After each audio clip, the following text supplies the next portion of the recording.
वकील बानी पीटीआई फैसल चौधरी कहते हैं कि अपोजिशन इत्तेहाद आसिफ अली जरदारी या नवाज शरीफ की तरह अपने लिए डील नहीं करेगा।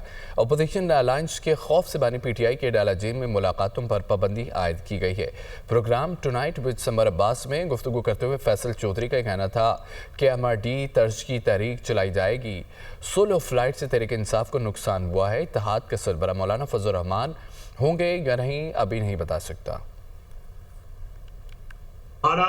ये मानना है कि मुल्क में अगर आइन और जमहूरियत की बहाली होती है तो हमारे केसेस जो है वो इतने कमजोर हैं कि वो खड़े नहीं हो सकेंगे।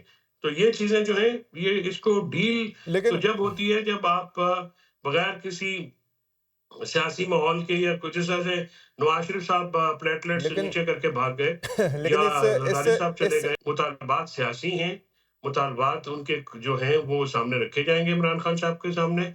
उनमें से जायज मुतालबात हैं और उनको मानने में हर्ज नहीं होगा। कुछ मुतालबात को किस तरह कुछ मुतालबात हमारे हैं, वो गवर्नेंस से मुतालिक है या सियासत से मुतालिक है? मौलाना के मुतालबात देखिए सियासी मुतालबात है।